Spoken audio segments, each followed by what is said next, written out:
In this video I'm going to talk about Indian presence in Indian Ocean region. Nearly 80% of China's energy supplies go through these routes. As you can see, these are basic oil transit routes. Let's start from western side, talking about Djibouti. China's first overseas naval base here is basically a reactive strategy to counter US and its allies there. As many know, India have signed LEMOA with US and similar agreement with France. India wouldn't be averse to the idea of military presence in East Africa if Japan also allowed Indian troops to use its facility at Djibouti. So this area is well covered to counter Chinese presence. Now moving a bit north to next route. India is going to or already have posted a defense attaché to the US military's Central Command headquarters in Bahrain. Now the Indian and US navies can finally have a functional partnership in the Western Indian Ocean. This decision has huge ramifications, as NAVCENT's area of responsibility includes the Red Sea, Gulf of Oman, Persian Gulf, and Arabian Sea. France also has military bases in the United Arab Emirates. Next, moving to Oman. India has secured access to the key strategic port of Duqm in the Arabian Sea for military use and logistical support. US and UK also have presence there. India also have listening post at Ras Al Had, which is just 400 kilometers away from Gwadar port. The Indian Navy do regular surveillance, including aerial surveillance in this region, to detect any suspicious activity. China has acquired Gwadar port for 40 years, and now reports suggests China is about to start construction of a new naval base and airfield at Jiwani.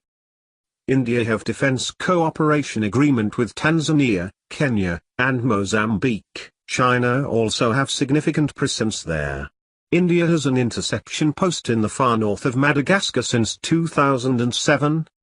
New Delhi agreed to increase the training of military personnel and upgrade defense equipment and infrastructure, including medical facilities and hydrographic surveying of Mozambique waters.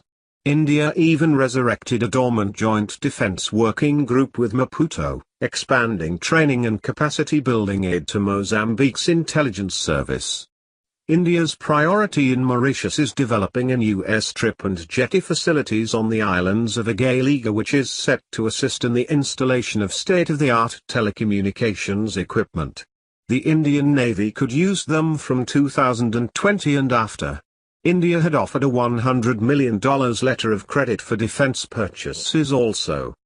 The Assumption Island project in Seychelles, which could be first Indian naval overseas base. According to reports, India and France work to jointly develop the military base in Seychelles. Delays are expected to present situation of Seychelles' government. French bases in Reunion Island are not far from the Mozambique Channel, and also at Djibouti. Indian and French navies conducted final and third phase of Varuna Naval Exercise 2018 near Reunion Island. Both navies simulated different possible scenarios such as asymmetric warfare and tested their air defense capabilities. The atoll chain are the designated sea lines of communication, SLOCs, through which the major parts of Middle Eastern oil transits to countries like China. The busy northern SLOC passes between India's Minicoy Island and the northernmost Maldivian atoll. A bigger naval facility on the Minicoy Island is being planned to beef up India's naval presence. Bitra, Kavaratti, and Roth are the three islands in Lakshadweep which also have naval detachments. The location of these forward air bases, around 300 kilometers from the Indian mainland, would give aircraft extended combat radius. This geography gives the Maldives a strategic importance far beyond its size and heft. India also have presence in Maldives, but Maldives is more inclined towards China. Some islands have been given to the Chinese for development, though there is no news of any listening post in the Maldives at the moment. Hambantota port of Sri Lanka is a bigger worry for India, as it's been leased for 99 years in a debt for equity swap. At present, Sri Lanka reassured there won't be militarization of this port, though we can't expect such stand for whole century. To counter that, India could invest into Matala Rajapaksa International Airport to get 70% share for 40 years, which would enable Sri Lanka to pay back dues to China's Exim Bank, which had provided loans to build the airport. India will also help develop both Colombo and Trincomalee ports in Sri Lanka. The United States also maintains a powerful presence in the region, in Diego Garcia, further south of the Maldives, about 1,800 kilometers from the southern tip of India. Indian agreements with US, France, Oman, Seychelles, Mauritius means that India can deploy a substantial maritime force with logistical support and accurate intelligence supplied from across the region. Now moving on to eastern side of India. India has agreed to design, fund and build Bangladesh's first deep-sea port at Pera. Both neighbors also had signed an MoU on use of Chittagong and Mongla ports. Japan also investing on Bangladesh's Matabari port, Sri Lanka's Trincomalee port and Myanmar's Doi port.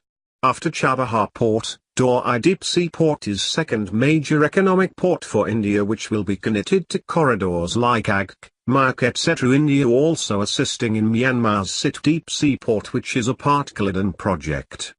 China acquired Myanmar's Kyaukphyu port for 50 years with a potential extension of another 25 years. Just like Pakistan's Gwadar port, this is second route for China for oil and gas transportation. Currently, larger fighter jets need to be flown in from the mainland, at least 800 kilometers away. New permanent airbase are planned on Great Nicobar Island, in addition to the present Karnik Air Force Base on Karnikobar Island. The airbase would be able to station larger aircraft like Su-30 Mki and other combat assets. Upgrade of infrastructure at the Karnik Air Base. The nearby Bars Air Station at Campbell Bay, which is located 240 kilometers from the mouth of the Strait of Malacca, and Shibpur Naval Air Station are also planned. The Indian Navy has so far commissioned 4 of its 8 amphibious landing craft at Tri-Service Command Headquarters in Port Blair. It has also stationed long-range maritime reconnaissance aircraft, the Poseidon 8I planes, to keep a tab on the movement of Chinese submarines in the Indian Ocean. Soon, DRDO will also set up a long-range missile facility on South Andaman's Rutland Island. A deepwater port at Kaimatu is also being planned to enhance Indian maritime capability on the eastern seaboard.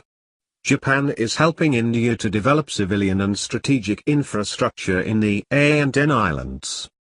India and Indonesia have instituted a joint task force to pursue connectivity in port infrastructure near Sabang and giving extended economic and military access to India.